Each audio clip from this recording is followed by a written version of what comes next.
Hoje é um novo dia que vai trazer bênçãos e vai trazer novas batalhas. Você será despertado a encarar novos desafios. Assim como Elias, nem sempre somos chamados por Deus para um desafio quando as circunstâncias à nossa volta são ótimas. Na verdade, muitas vezes somos chamados como resposta para situações difíceis. Deus levantou Elias como profeta de uma difícil situação para ser um perturbador de Israel. E você é um perturbador da sua geração?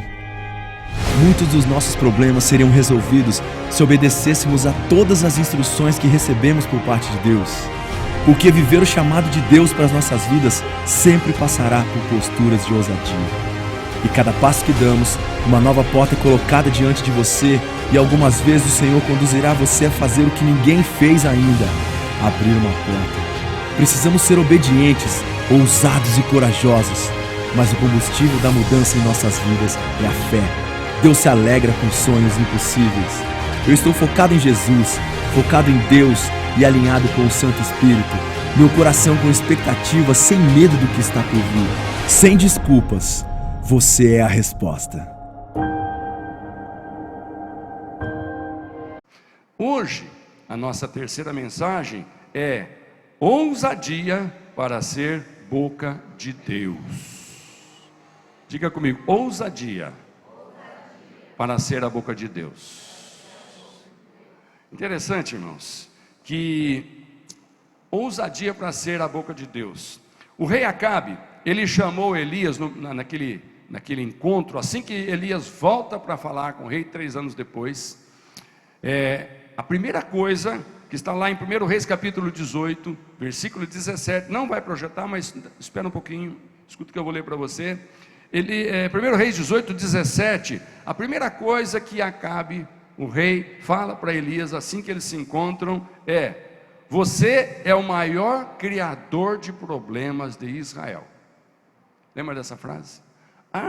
Elias, aquele que faz tantos anos, 3 anos que eu estou procurando para todo lado, ninguém sabe onde está, agora nós estamos frente a frente, então eu estou cara a cara com o maior criador de problemas de Israel. Irmãos, você já foi chamado de criador de problema? Por quê? Então, ser chamado de criador de problema tem um lado bom e tem um lado ruim. Se você é chamado de criador de problema porque você é bagunceiro, baderneiro, você não paga as contas, você é briguento, você é espancador, irmãos, ser chamado de criador de problema assim é negativo. Não tem nada de Deus nessa atitude, ok? Mas ser chamado de criador de problemas, como foi o caso de Elias, irmãos, é o que nós mais precisamos desejar. Por quê? Porque olha só, você, Elias, é o maior criador de problemas de Israel. Por quê? Porque depois que você disse aquela palavra, não choveu mais aqui, e nós estamos numa seca, numa estiagem terrível, e tem animais morrendo, tem pessoas morrendo, tem plantação morrendo, nós estamos numa pobreza, nós estamos numa miséria. Eu saí até, não acabo dizendo, né? Eu e o meu servo Obadias somos atrás de capim para os nossos cavalos, para os nossos animais, para que não tenhamos que matá-los, porque não tem mais nada que comer nessa terra. Você é o culpado, Elias, por causa daquela palavra que você disse, aquele último encontro que nós tivemos. Irmão, se você for chamado de criador de problema, porque numa circunstância você apresentar uma solução de Deus, e a pessoa ignorar essa solução e fizer o que ela acha melhor, mas aí passa-se o tempo e depois você descobre que eu devia ter ouvido aquela palavra, eu não devia ter feito o que eu achei que era certo, eu estou arrependido. Ok, arrependimento é bom, mas tem certas circunstâncias que o arrependimento não evita o sofrimento, porque nós somos responsáveis pelo que nós fazemos mediante uma decisão que Deus nos permite escolher.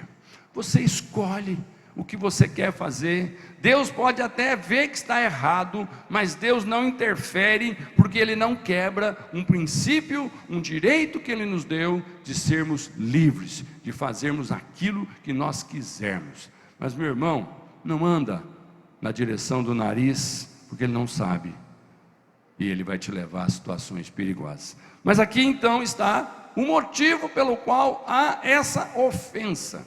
Primeira vez que o rei encontra com ele, depois de 3 anos, você, um criador de problema, como que você responderia essa questão?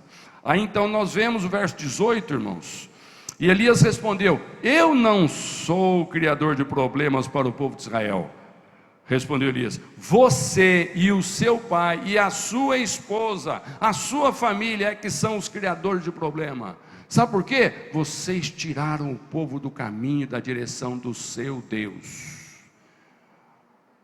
Você responderia assim para o rei Acabe, que está te procurando para te matar?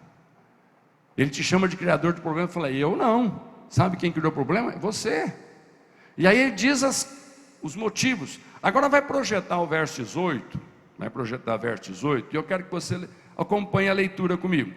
Elias responde: eu não sou o criador de problemas para o povo de Israel, respondeu Elias. Você e o seu pai é que são criadores. Mas Elias disse o seguinte: agora eu vou te dar uma ordem. Eu não criei problema aqui não, mas nós estamos nos encontrando agora para encontrar uma solução. E a solução vai estar dependendo do que eu vou dizer para você. Agora, ó rei Acabe, convoque todo o povo de Israel para encontrar-se comigo no Monte Carmelo. E traga os 450 profetas de Baal e os 400 profetas de Azerá que comem à mesa de Jezabel. Acabe convocou então todo Israel e reuniu os profetas no Monte Carmelo. Irmãos, a situação era a seguinte: esses 450 profetas, mais outros 850 homens sustentados ali pela verba do Estado, para levar o povo a pecar. E chega um homem e diz o seguinte: nós vamos resolver essa questão. Sabe como que nós vamos? Porque eu vim aqui para ser a boca de Deus. Não é eu que estou te mandando, o Senhor Deus está dizendo: você vai reunir esses 850 lá no Monte Carmelo, e nós vamos ter uma conversinha junto com eles, diante de toda a nação de Israel. O rei poderia aceitar ou não aceitar, mas a história conta que o rei aceitou. E convocou toda a nação de Israel, convocou os 850, subam lá para cima do Monte Carmelo. Elias quer ter uma conversa com vocês, e todo o povo vai ficar aqui embaixo assistindo essa conversa, e nós vamos ver essa questão do chove ou não chove, o que vai acontecer. Então, irmãos, antes de eu dizer para você o desfecho disso aqui, deixa eu dizer algumas coisas. O Aristóteles, filósofo grego, ele disse uma frase que eu vai projetar para você ler: a coragem é a primeira das qualidades humanas, porque garante todas as outras. A coragem é a primeira das qualidades humanas, porque dela depende todas as outras. Aí eu te pergunto: em que momento nós precisamos ter coragem? Qual é o momento que nós precisamos agir com coragem? Não é quando a situação está plenamente sob controle. Não é quando você sabe o que fazer, porque já fez várias vezes. A coragem, muitas vezes, ela surge em momentos em que você sabe que não pode errar, mas você tem que tomar uma decisão, e você vai decidir, e quando você decidir, alguém vai dizer: corajoso, hein? E se não der certo? Amém, queridos? Está entendendo? Tem situações na nossa vida que Deus permite que nós entremos nela, que nós passemos por ela, porque Deus tem um projeto, Deus tem um propósito. Alguma coisa vai mudar se nós tomarmos com coragem a decisão certa. Então, a coragem é isso. Um outro, agora aqui americano, o Mark Twain, ele foi um escritor e humorista norte-americano, crítico do racismo. Ele disse assim: coragem é a resistência ao medo, domínio do medo e não ausência do medo. Corajoso não é quem não tem medo. Corajoso é quem sabe controlar o medo, sabe resistir ao medo, sabe agir mesmo com medo, e não deixa o medo tomar conta de si e fica na inércia, e fica em cima do muro. Então, de repente, Alguma coisa na minha vida, na sua vida, vai mudar o dia que você tiver coragem para confrontar algum sistema. Tem certos sistemas, irmãos, políticos que são convenientes e o povo não reage e a coisa vai andando, até que alguém reage e muda. Tem certos valores religiosos que nós a vida inteira herdamos dos nossos pais, nós fazemos aquilo a vida inteira, chega um ponto que nós percebemos que aquilo não está dando muito certo, a paz que nós queremos não está totalmente no nosso coração, a certeza, a segurança que nós precisamos a respeito da vida eterna. Quando nós paramos para pensar, se eu morrer amanhã, eu vou para o céu ou vou para o inferno?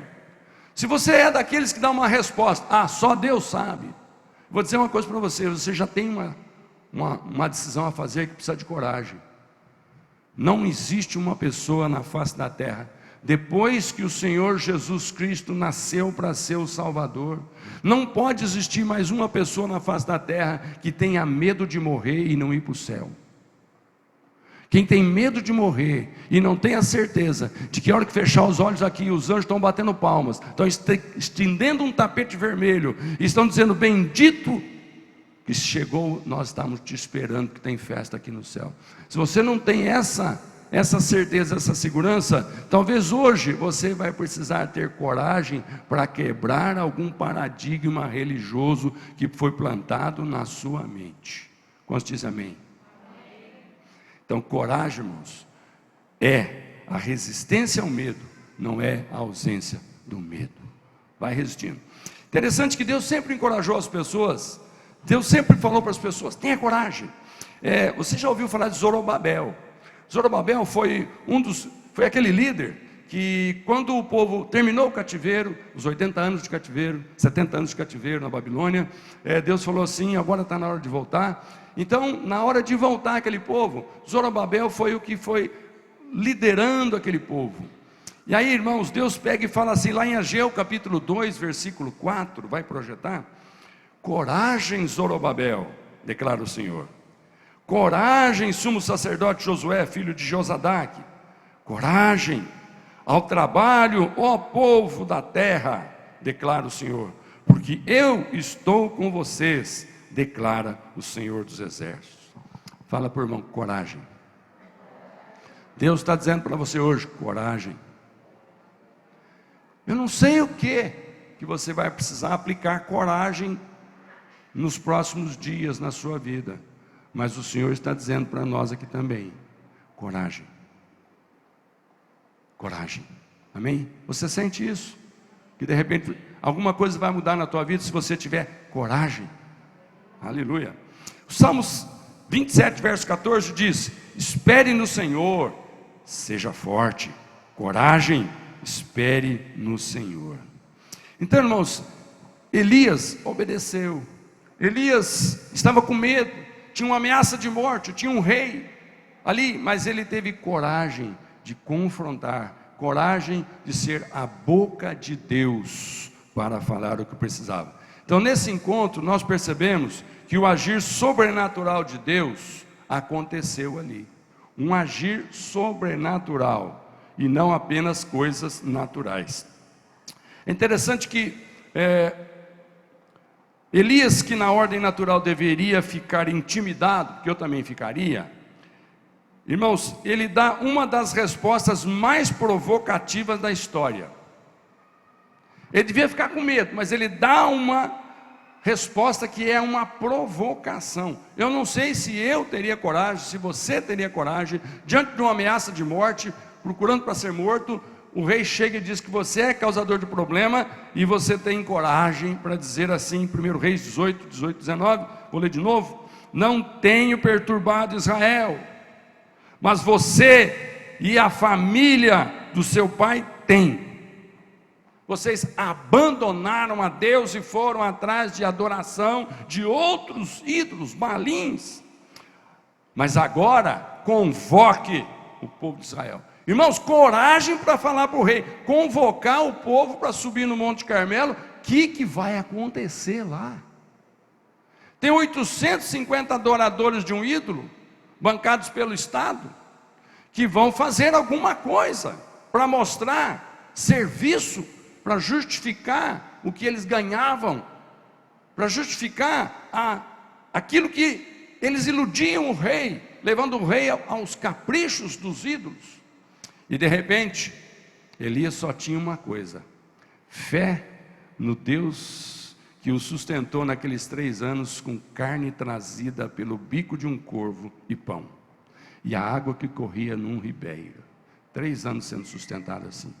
E depois tem outras histórias mais que fortaleceram a fé de Elias. Mas nesse momento, irmãos, eu quero que você perceba a coragem que Elias teve para o confronto. Agora, olha como uma coisa de Deus. Acabe fica perplexo. Acabe fica assim. Irmãos, ele era o rei. Ele recebeu uma ordem de um profeta. E ele decide obedecer. Pensa bem, você chega no presidente da república e diz que a causa de alguma coisa nesse país, e você diz o que ele tem que fazer, ele não discute com você, convoca toda a nação, emite um decreto, convoca todo mundo, e está todo mundo ali, naquele dia, naquela hora, naquele local, porque você que convocou. Irmãos, coisa maravilhosa. Eu quero que você leia uma frase que vai projetar, que diz: ousadia não é ter coragem para falar tudo o que lhe vem à cabeça.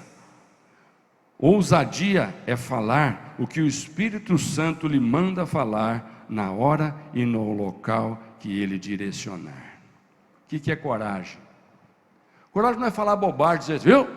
Falei mesmo, desabafei, falei o que veio na mente, falei o que veio no coração, falei o que estava com vontade, falei o que estava entalado aqui. Você acha que isso é coragem? Isso é tolice. Coragem é saber o que falar na hora certa, com a pessoa certa, buscando a direção de Deus. Buscando a direção de Deus. Porque aquilo que você fala e Deus respalda, você fique tranquilo, a tua coragem vai ser honrada pelo teu Senhor. Quantos dão glória a Deus? Amém. Irmãos, coragem também é num certo momento em que os discípulos estão no barco e começa a dar ali um rebuliço, um barulhão, uma tempestade, e Jesus não está no barco, e quando eles olham, vem um fantasma andando por cima das águas, e todo mundo grita desesperado, é um fantasma, e aí Jesus imediatamente lhes disse, Mateus 14, 27, coragem, sou eu, não tenha medo. Irmãos, é tão gostoso quando você está orando por um problema, e você está ali para tomar uma decisão com coragem, e de repente a palavra que você recebe, seja um versículo bíblico que alguém te manda, seja um texto que você abre na palavra, ou seja alguma lembrança que você tem de algo que você já leu, e de repente o Espírito Santo, sabendo que você precisa tomar uma decisão, ele diz para você, coragem, sou eu, o Senhor que estou contigo. Você não está sozinho, você não está abandonado, eu estou no céu olhando para você, eu estou no céu preparando um cenário que vai melhorar para você, eu estou no céu cuidando para que as coisas que hoje estão ruins, amanhã vão trazer alegria no seu coração.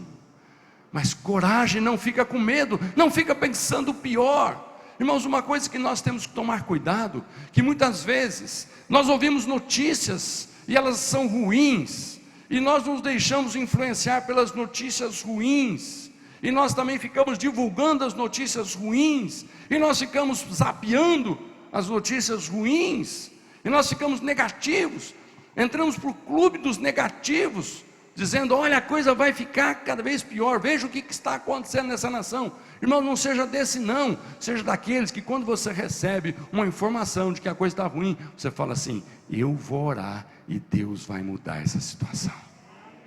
Aleluia. Então, queridos, Jesus disse para os discípulos, coragem, ninguém vai morrer, não é fantasma, sou eu que vocês conhecem. Ousadia não é infantilidade, imprudência e imaturidade. É falar na hora certa de Deus com a autoridade de Deus. Tem hora certa de Deus? Tem. Normalmente não é quando nós queremos falar. Normalmente a hora certa de Deus precisa esperar um pouquinho mais do que nós gostaríamos. Precisa buscar um pouquinho mais de direção de Deus do que nós achamos que já está bom, já está já está de bom tamanho, vou fazer, já orei suficiente, já jejuei suficiente, acho que então a decisão é essa. Por que nós às vezes achamos? Porque nós marcamos um tempo, nós marcamos um prazo, nós temos coragem até um determinado momento de ficar esperando em Deus. Depois daquele tempo que nós marcamos, nós achamos que não tem solução, a solução é fazer o que nós estamos pensando. E aí vem algumas coisas que entram na nossa mente e nós ficamos buscando na Bíblia o respaldo para fazer do jeito que nós queremos, para depois dizer, mas a Bíblia diz. Toma muito cuidado quando você encontra respaldo na Bíblia para fazer aquilo que você quer, mas contraria aquilo que Deus disse que é. Toma muito cuidado, porque essas coisas nunca dão certo. Isso não é coragem. Mas aí nós vemos Zacarias capítulo 4, verso 6, Deus dizendo assim: esta é a palavra do Senhor para Zorobabel, não por força, nem por violência, mas pelo meu Espírito, diz o Senhor dos Exércitos. Coragem não é agir na força do braço, na violência. Coragem não é tomar uma atitude de machão, que eu tinha que fazer alguma coisa. Não é possível perceber, saber, fazer, e ser vítima disso e ficar quieto. Aí tem alguém que diz assim: você pensa que eu tenho sangue de barata? Eu não sei o que significa essa frase. Alguém já experimentou o sangue de barata? Se é que tem sangue. Tem, Daniel? Não sei, né? Então alguém está dizendo: você pensa que eu não tenho sangue? Eu acho que essa é a frase, né, Gerson? Porque barata não tem, né? Acho que não tem, né, sangue. Então alguém fala: escuta, aqui tem sangue, cara. Aqui se cortar sai sangue. Já ouviu essa frase? Se cortar que sai sangue, viu? Eu vou aguentar isso até quando? Ok, aí você toma uma decisão corajosa. Ou todo mundo bate palma para a tua decisão, de machão, de homem. Só que de repente não dá certo. Aí os que te aplaudiram sobem em cima do monte e gritam: crucifica esse tontão aí. Que burrada que ele fez. É isso que o mundo faz. Mas avançando, irmãos, eu quero dar para você 4 resultados que a ousadia do Espírito proporciona para nós. 4 resultados. O primeiro, a ousadia no Espírito, ela produz, o primeiro, te leva para um novo nível de autoridade. Quando você decide ser ousado em Deus, essa ousadia te coloca num novo nível de autoridade. Atos capítulo 4, verso 13 diz: vendo a coragem de Pedro e de João, e percebendo que eram homens comuns e sem instrução, ficaram admirados e reconheceram que eles haviam estado com Jesus. Pense bem, pessoas olham para a atitude de Pedro e de João, que no momento em que estava sendo proibido pregar o Evangelho, porque Jesus tinha sido crucificado para acabar com esse negócio de Jesus o Salvador, Jesus o Senhor, Jesus o Rei dos Reis, autoridades religiosas permitiram, romanos executaram, e Jesus foi para a cruz, morreu, foi enterrado. Só que o movimento não acaba, o movimento continua, e de repente Pedro, que negou Jesus para não morrer, fugiu. Depois o Senhor o procura, o perdoa. Esse Pedro agora levanta sua voz com coragem, com ousadia no Espírito. E as pessoas que viram Pedro e João falando daquele jeito, a respeito de um nome proibido, Jesus Cristo, de repente perceberam: esse sujeito está falando parecido com aquele que nós matamos. Esse cara está falando de Jesus do jeito que Jesus falava. Eu quero que você considere o seguinte: quando nós entregamos a nossa vida a Jesus, foi para ficar parecido com quem? Fala uma coisa. Quantos aqui gostam de dizer: eu sou discípulo de Jesus? Se identifique aqui comigo. Você acha que você é um discípulo de Jesus? Amém? Não tenha medo de levantar sua mão não, porque o céu está contando. Eu sou discípulo de Jesus. Amém? Pode dizer isso em voz alta. Eu sou discípulo de Jesus. Eu gosto de dizer porque isso compromete. Os céus estão vendo e diz: são esses que eu vou ter que defender agora. Porque quando você sai de cima do muro, você se compromete com o Senhor se torna responsável em confirmar a tua declaração. eu sou discípulo de Jesus. Você não imagina a dificuldade que de repente você vai ter para sustentar, mas para isso precisa coragem. E só declara com coragem, eu sou discípulo de Jesus, quem tem ousadia. Mas a ousadia nos leva a um nível de autoridade. Olha que interessante, mas você acha que tem autoridade? Lá em 2 Coríntios capítulo 5, versículo 20, olha do que nós somos chamados aqui. Portanto, somos embaixadores de Cristo. Você pode repetir essa frase? Somos embaixadores de Cristo. Como se Deus estivesse fazendo o seu apelo por nosso intermédio. Somos embaixadores de Cristo, como se Deus estivesse fazendo o seu apelo por meu intermédio. Pensa nessa frase, meu irmão. O que é um embaixador? Vamos definir as coisas aqui. Todo mundo sabe que os países precisam ser representados nos outros países. Então a figura do representante do Brasil nos Estados Unidos é chamado de embaixador do Brasil lá. Dentro da embaixada, aquele território ali onde fica localizado a situação geográfica, a sede do Brasil, ali dentro é território brasileiro. Ali dentro, os que trabalham, os que são responsáveis, eles estão ali para dizer, olha, aqui eu represento as leis do meu país, eu represento os costumes do meu país, eu represento a autoridade do meu país. Ok, qualquer situação de confronto, de divergência, um brasileiro que está lá, precisa de alguém que o ajude, o embaixador está lá, para dizer, olha, você está aqui dentro da embaixada, aqui é um pedaço do Brasil, se sinta protegido aqui. Então o embaixador, ele tem autoridade, dada pelo país, mas para fazer o quê? Aquilo que é do país. Para seguir que lei? A lei que é do país. Você consegue imaginar o embaixador brasileiro nos Estados Unidos fazendo coisa de acordo com a Argentina? Fala, sai para lá. Porque a Argentina é outro país. E o embaixador brasileiro, ele tem que representar o Brasil e não outro país. Amém, queridos? Agora a Bíblia vem e fala assim, sabe você que levantou a mãozinha um dia, fez uma oração um dia, foi tão fácil se tornar filho de Deus, foi tão gostoso, veio uma alegria tão gostosa no seu coração, veio ou não veio, irmãos?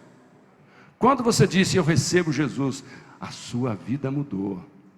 Querido, você mudou de país, você passou a ser cidadão do céu.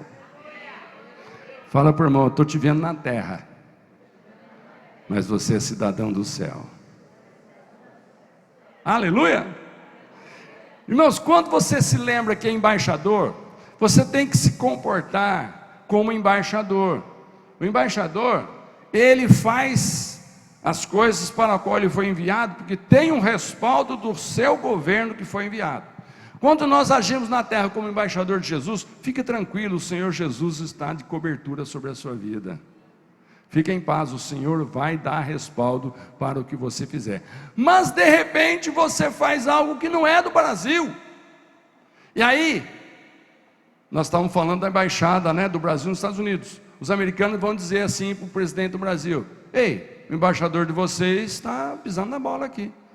Não está respeitando a lei de vocês. E o que a gente faz com ele? Está entendendo? Então é muito fácil, irmãos, nós dizemos que somos de Jesus, mas na hora de representar, não é Jesus que a gente representa. É terrível. Mas aí, nada se conquista na vida e no reino de Deus sem fé, coragem e ousadia. É através da ousadia que nós podemos representar os céus na terra. É através da ousadia que nós podemos agir como embaixador e o Senhor vai nos dar respaldo em nome de Jesus. Amém, queridos? Então Elias precisou de ousadia para se posicionar perante o rei Acabe. E ele teve ousadia, ele peitou o rei porque foi Deus quem mandou. Agora, tem situações na terra que muitas vezes nós queremos ser politicamente corretos. Pergunta para o irmão, o que é isso, politicamente correto? Perguntou? Responde para ele. O que é politicamente correto? É um sujeito que não quer encrenca com ninguém. É o sujeito que fala o seguinte: o que você acha? Não, eu pergunto primeiro, o que você acha? Ele não quer dar a opinião dele, porque ele quer ficar sempre de bem com o outro, concordando com o outro. Então, o politicamente correto, ele não confronta. Ele acha que confronto não tem nada a ver com Deus. Irmãos, tem sim. Certos momentos nós temos que confrontar quando houver pecado envolvido. Você não vai confrontar pessoas sendo mal educado, mostrando que você não teve uma boa criação de pai e mãe. Não. Você vai confrontar quando o reino de Deus estiver correndo perigo. Ou Deus é adorado ou Baal é adorado. Naquele momento Elias falou: Baal está sendo adorado, e isso está errado, porque esse povo é de Deus. Você acaba um usurpador, a tua família, a tua esposa são usurpadores, vocês estão levando o povo a adorar o que não é Deus. Então Deus está reivindicando o seu povo aqui. Eu vim falar para você que isso está errado. Então Elias tomou uma posição. Então, irmãos, tem certos momentos que nós vamos ficar de um lado entre o outro, e nós vamos ter que optar pelo que a palavra de Deus diz. Ah, pastor, mas se fizer assim não vai ter ninguém na igreja. Então é melhor não ter. Porque ter pessoas que não obedecem ao Senhor, pessoas que não são cidadãos do reino, para que faz? O que nós vamos construir, o que nós vamos edificar? Como que nós vamos ser boca de Deus no meio de pessoas que ficam em cima do muro? Mas olha só, quem está em cima do muro já escolheu o seu lado. Projetou lá ou não? Quem está em cima do muro já escolheu o seu lado. Agora, o que você acha que é o lado de quem está em cima do muro? É o lado do paz e amor, bicho. Vamos viver em paz. Ó, tranquilo, não sei como é que fala isso não. Tranquilidade, né? Ô Davi, você que é daqueles tempos lá, paz, amor, bicho, como é que é? Como é que fala o sinal? Não sei. Mas irmãos, quem está em cima do muro já escolheu o seu lado. Mas como é que eu faço para sair de cima do muro? Ousadia para dizer o que Deus quer que você fale, o que você diga. Jeremias capítulo 1, verso 9 e 10, que vai projetar, diz assim: o Senhor estendeu a mão, tocou a minha boca e disse-me: agora põe em tua boca as minhas palavras. Veja, eu hoje dou a você autoridade sobre nações e reinos para arrancar, despedaçar, arruinar, destruir, para edificar e para plantar. Deus fala isso para Jeremias. E Jeremias estava também na sua época confrontando uma situação de opressão do inferno sobre o povo de Deus, para o povo pecar. E Jeremias chega e fala: não, Deus me deu autoridade para confrontar. Ah, tá bom, então você vai morrer no fundo de um poço. E ele foi para no fundo de um poço, mas Deus o tirou de lá depois. Ah, então você vai sofrer. Ele sofreu. Irmãos, Jesus chegou um momento em que o próprio diabo vem e faz um negócio com ele, e diz o seguinte: olha, se você não quiser ir para a cruz, eu faço um acordo com você. Você me adora aqui, todo mundo vai te adorar. Eu transfiro a adoração de todo mundo para você, porque tudo é meu mesmo. Agora, Jesus, ele veio para negociar com o diabo ou para tomar do diabo? Agora, quem toma tem que ser mais forte para garantir. Você crê que Jesus é mais forte para te sustentar? Quando você sair de cima de um muro, quando você tomar uma posição ao lado de Jesus, você acha que o Senhor tem condições de sustentar o que você fez? Dá glória a Deus. O Senhor tem condições.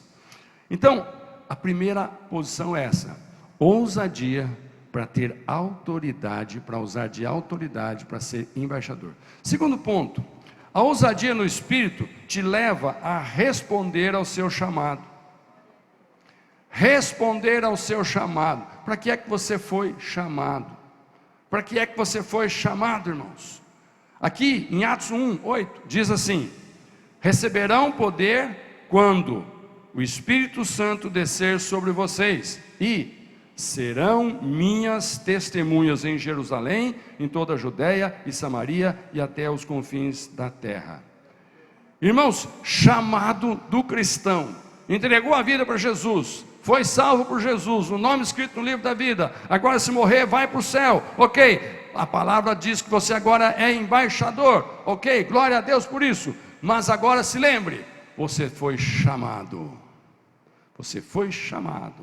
para ser testemunha de Jesus. Amém, queridos? Não seja testemunha de outro, porque não vale a pena. Esse outro que está cheio de testemunha por aí, irmãos, não funciona. Tem muita gente testemunhando muita coisa por aí, de fé religiosa, mas não funciona. Seja testemunha, discípulo de Jesus, porque esse é o meu chamado, esse é o seu chamado. Tem um escritor que diz o seguinte: viver o chamado de Deus para as nossas vidas sempre passará por ousadas entregas e confrontos. Pensa nessa frase. Sempre. Viver o chamado vai ter momentos de confronto, vai ter momentos que vai dar uma vontade de largar a mão de tudo e mudar de atitude e fazer acordo e viver bem, porque eu não aguento mais sofrer. Mas o teu chamado não é para fazer acordo com o inimigo, é para confrontar o inimigo. Por isso que o Senhor diz: eu vos dou autoridade. Amém, queridos? Atos capítulo 17, verso 6, diz o seguinte: Jesus chama pescadores, né? Chama homens ali que são simples de tudo, e de repente, olha o que esses homens fazem, olha o que é dito deles. Esses homens que têm causado alvoroço por todo mundo, agora chegaram aqui. Irmãos, tem que se dizer nessa cidade que você, que faz parte desse povo, desse ajuntamento, está agindo nessa cidade de uma forma que está levando constrangimento para alguns religiosos, porque você está convidando pessoas a viver uma vida séria com Deus. Você está convidando pessoas a serem embaixadores do céu junto com você. Você está se lembrando que tem um chamado, e você então está dizendo para o seu vizinho: olha, eu fui chamado para te convidar para sentir a paz de Jesus no seu coração. Eu não sei porquê, mas Deus me diz que se você é feliz, Ele quer te fazer muito mais feliz. Você foi chamado para chegar no teu colega de trabalho e falar o seguinte: eu não quero falar com você sobre religião não, mas eu queria falar com você um tempinho sobre uma paz tão gostosa que eu tenho no meu coração, sobre uma certeza que eu tenho, que se eu morrer agora eu vou para o céu. Você não quer? Vamos conversar sobre isso? Não é sobre religião, tá bom? Não vamos falar sobre isso, aquilo. Vamos falar sobre Jesus. Porque, irmão, nesse país todo mundo se diz cristão, então todo mundo se diz conhecedor de Jesus. Mas espera aí, eu vejo que pessoas que dizem que conhecem Jesus não têm atitude de embaixador do céu na terra. Então tem alguma coisa errada, ou não conhece Jesus, ou é o embaixador que está com segundas intenções, ou que está enganado, ou que está trabalhando quinta coluna. Tem alguma coisa que precisa ser confrontada. Então tem um momento, irmãos, que sair de cima do muro vai gerar problemas. Mas e daí, você tem medo? Fala ousadia para confrontar o pecado. Terceiro ponto, a ousadia no Espírito. Eu estou falando ousadia no Espírito, não estou falando ousadia louca de um cara maluco. Estou falando você ir buscar em Deus sabedoria, comunhão, conhecimento na palavra, oração, buscar direção, se lembrar para o que foi chamado, qual é a autoridade sobre você, e aí então você passa a ter uma vida equilibradamente forte. A ousadia no Espírito, romper com o pecado, te leva a ter uma vida equilibradamente forte. Quantos dão glória a Deus? Olha só, 2 Timóteo capítulo 1, verso 7 diz: pois Deus não nos deu espírito de covardia, mas de poder, de amor e de equilíbrio. Deus não deu espírito de covardia. Os covardes não agradam ao Senhor. Agora, lá em Atos 4:8, essa ousadia, irmãos, ela é sobrenatural porque ela vem do Espírito. Olha o que diz Atos 4:8. Então Pedro, cheio do Espírito Santo, lhes disse: autoridades e líderes do povo. Irmãos, Pedro chega no momento que ele é questionado por que ele está fazendo aquilo. Pedro é questionado: por que é que você está falando o nome de um homem que nós matamos para acabar com o problema religioso desse sujeito que se dizia rei aqui em Israel? Nós matamos ele, agora você está se levantando com outras pessoas, vocês não param de falar que esse Jesus é o Salvador, Ele é o Senhor, Ele é a esperança de Israel, Ele é a promessa cumprida de Deus, Ele é aquele que lá no Gênesis Deus falou: olha, da semente da mulher vai nascer um que vai pisar na tua cabeça, Satanás, e você Satanás, vai devolver tudo que você usurpou e roubou, quando você enganou essa mulher, esse homem. Então, irmãos, de repente, Pedro, cheio de ousadia, ele começa a falar, ele começa a dizer: olha, esse que Israel tanto espera chegou, e eu estou falando em nome dele, e vocês, se quiserem, precisam recebê-lo. Aleluia, glória a Deus por isso, irmãos. Então, irmãos, é um equilíbrio, mas é uma fortaleza. Fala equilibradamente as coisas que o Espírito manda, mas fala com ousadia. E aí, irmãos, quando Pedro vai escrever algumas cartas para as igrejas, ele escreve assim lá em 1 Pedro capítulo 3, versículo 15: antes, santifiquem Cristo como Senhor no coração, e sejam sempre preparados para responder a qualquer que lhes pedir a razão da esperança que há em vocês. Fala para o irmão: ande sempre preparado. Alguém vai te questionar. E sabe quando, irmãos? É quando você começar a mostrar algumas atitudes diferentes das que você tem até então. A nossa oração está sendo para que esse ano de 2020, Deus nos conduza numa direção de confrontar o pecado nesta cidade. Irmãos, chega de fazer acordo. Chega de fazer acordo. Chega de ficar em cima do muro. Eu tenho visto pessoas que têm ficado em cima do muro e não têm sido felizes, e não tem mais o que fazer, porque elas dizem que já tem Jesus.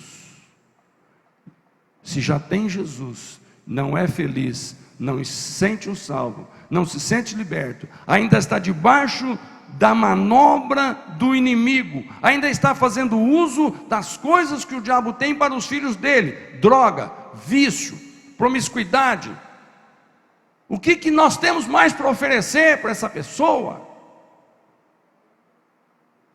Nós temos que voltar ao primeiro amor. Nós temos que falar assim: você tem certeza que um dia você aceitou Jesus mesmo? Não, sabe por quê? Tudo que eu leio na Bíblia diz que aqueles que aceitam Jesus, nova criatura é. As coisas velhas ficaram para trás. Não te interessa mais aquela vida velha. Não te interessa, não te dá mais prazer aquela vida velha. As coisas velhas ficaram para trás. Eis que tudo se fez novo. Sabe, irmãos, nós temos que ter pessoas com ousadia, que confrontem pessoas que estão ali sendo humilhadas pelo Satanás, mas que um dia até já andaram no nosso meio, um dia já até estiveram orando, adorando ao Senhor com grande alegria, mas um dia vacilaram, um dia foram vítimas do engano de Satanás, um dia ouviram a voz do coração enganoso que a Bíblia diz.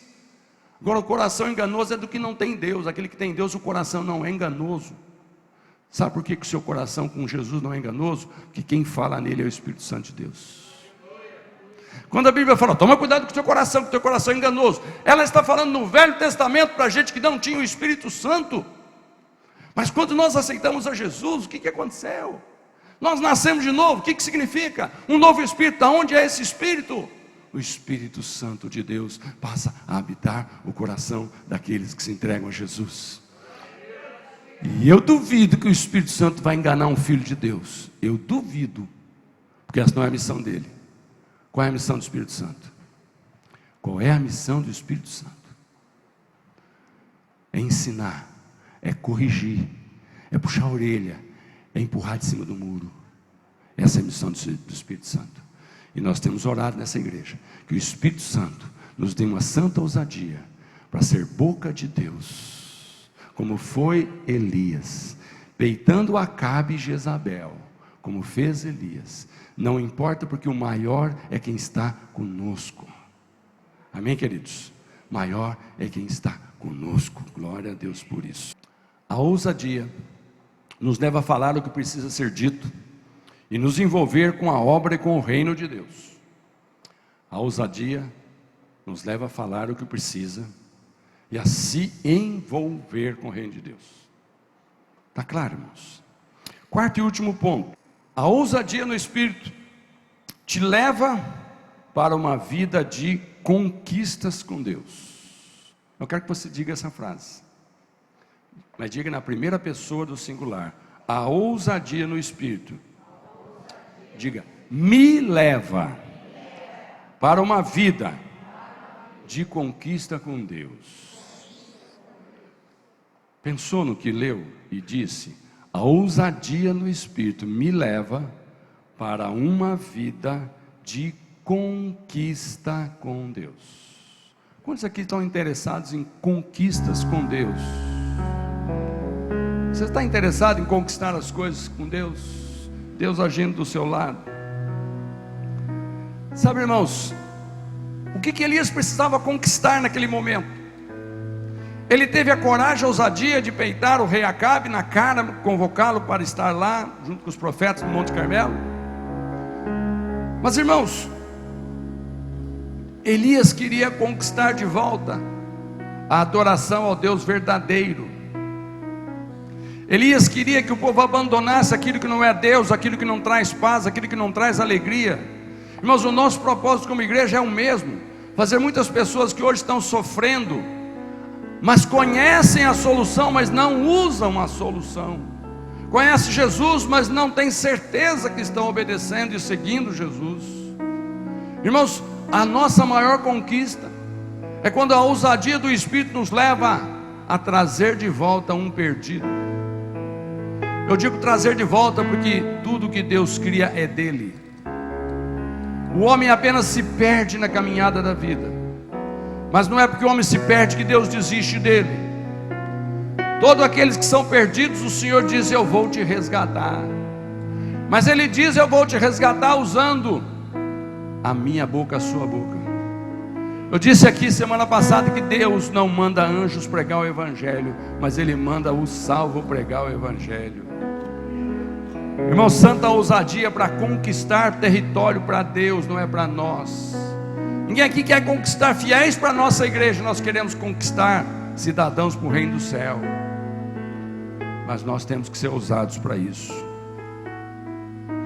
Então Elias ordenou-lhes: prendam os profetas de Baal, não deixe nenhum escapar. Eles os prenderam, e Elias os fez descer ao riacho de Quizon, e lá os matou. Aqueles 850 enganadores, Deus agiu poderosamente no confronto entre Elias e eles, e Deus venceu, e eles foram mortos. E o povo, ao ver isso, foram conquistados novamente para o Senhor. Eu quero dizer para você, irmão, que muita coisa que Deus está permitido na sua vida é para você servir de exemplo, de modelo, para trazer de volta alguém que talvez foi enganado porque caiu em pecado, e o diabo disse: filho de Deus não peca. Mas você pecou. Mas o diabo esqueceu de dizer que filho de Deus não deveria pecar, mas quando peca, nós temos um advogado no céu intercedendo por nós. Nós temos um sangue do Cordeiro que já foi derramado e nos purifica de todo o pecado. Nós temos uma palavra do Senhor que diz: aquele que crê, aquele que confessa, se arrepende, abandona, ele é perdoado pelo Senhor.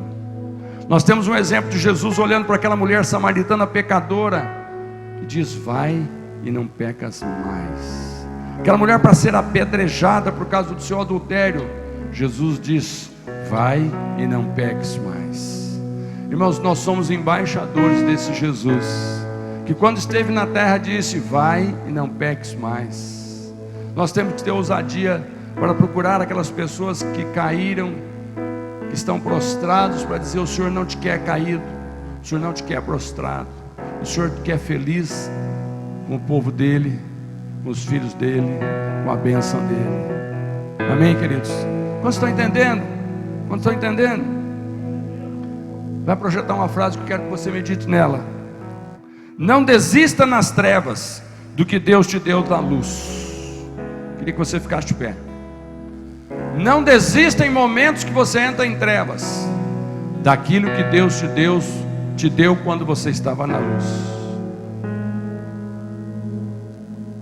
Quero que você medite nisso. Hoje é um momento de luz na nossa vida. Hoje eu creio que o Espírito Santo de Deus está aqui falando através da minha boca, através do seu coração ouvindo, da sua mente ouvindo. Eu creio que todos que chegaram aqui foram trazidos pelo Espírito Santo de Deus. Eu creio que todos vocês foram tentados a estar em algum outro lugar, mas de repente você está aqui. O Senhor te trouxe aqui hoje para dizer ao seu coração alguma coisa. E essa coisa é: não desista. Se você está passando por um momento de trevas, não desista daquilo que o Senhor te deu na luz. Na luz. Jesus Cristo é a luz do mundo, não existe outro. Houve um momento que essa luz acendeu no teu coração e houve uma grande alegria na tua vida. Mas por algum momento, por algum motivo, em alguma circunstância, o diabo te passou uma rasteira. E de repente você está prestes a viver em cima do muro para não desistir de vez. Mas hoje o Espírito está dizendo: tenha coragem e ousadia para escolher o lado certo. Que em cima do muro já é o lado do diabo.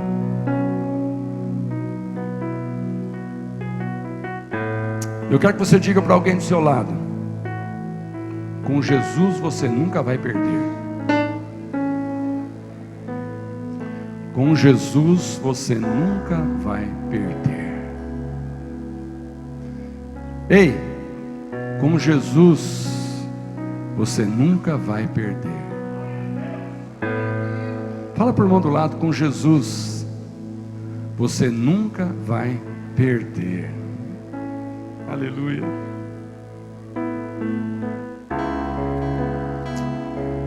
Irmãos, eu gosto muito de dar oportunidades. Nosso Deus é um Deus da oportunidade. Se tem alguém aqui que o Espírito Santo está dizendo para você: você não quer ser ousado em Deus? Vale a pena. Você viu a história de Elias, você está vendo a história de tantos que conviveram com Jesus, você tem visto a história que a Bíblia conta. Mas eu creio que a história que mais toca o nosso coração é quando você conhece alguém nos seus dias que Deus transformou a vida dele. Nesse momento eu quero que você foque a sua mente. Lembre de alguém que você conheceu. Antes de Jesus ele era de um jeito, depois de Jesus ele passou a ser diferente. Por favor, faça um pequeno esforço, vê se você consegue lembrar deste. Que gostoso se você se lembrar de você. Mas tudo bem, pode ser de outra pessoa, não tem problema. Eu quero que você se lembre, você, foca um pouquinho em você. Depois que você fez aquela oração se entregando a Jesus, você continua o mesmo? Feche teus olhos, pensa. Não se distraia não, essa pergunta é muito importante. Essa pergunta requer ousadia na resposta. Depois que você aceitou a Jesus, continuou sendo o mesmo ou alguma coisa mudou dentro de você? Se não mudou alguma coisa dentro de você, deixa eu te dizer, hoje é dia de mudar. Hoje é dia de decisão. Hoje é dia de falar: Senhor Jesus. Você pode repetir comigo? Diga: Senhor Jesus, eu reconheço que a tua obra de salvação foi completa, e o Senhor salva e restaura o perdido e o transforma em nova criatura. E hoje eu peço, eu quero me sentir que sou uma nova criatura, e se preciso for, eu declaro: eu te recebo, Jesus, como Senhor da minha vida. Eu te aceito, Jesus, como meu Salvador e meu Senhor. E com ousadia eu te peço, me ajuda a crescer na fé, em nome de Jesus. Glória a Deus, queridos. Glória a Jesus. Mas eu quero terminar esse momento dizendo para você uma das coisas que nós precisamos ser ousados. Está me ouvindo? Eu estou dizendo que o que eu vou dizer aqui vai requerer ousadia. Eu posso dizer? Primeira coisa que eu vou te pedir, eu venho pedindo há um tempo, não sei quantos estão fazendo.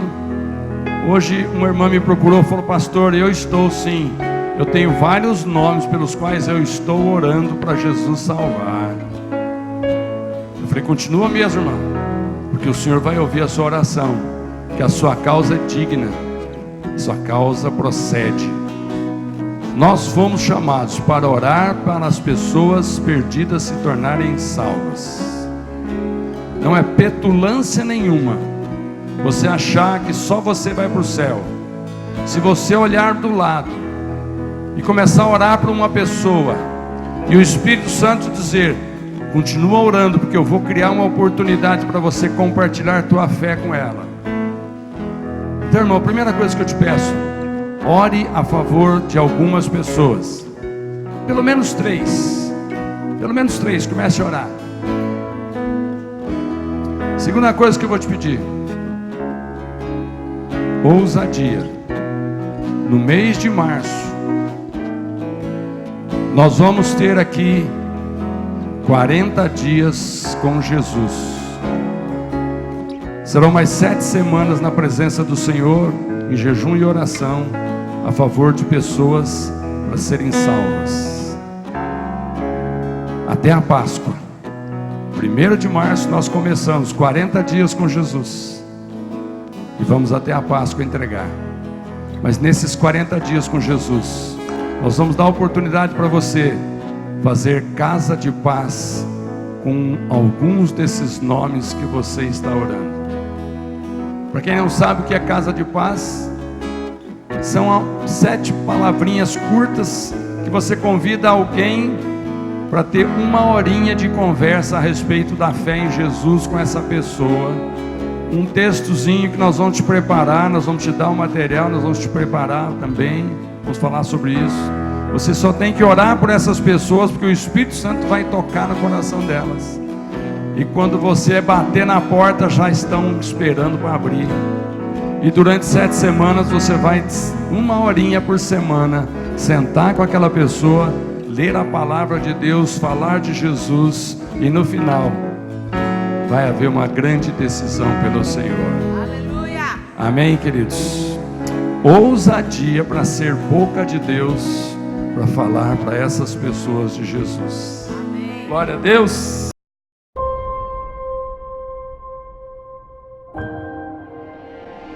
Hoje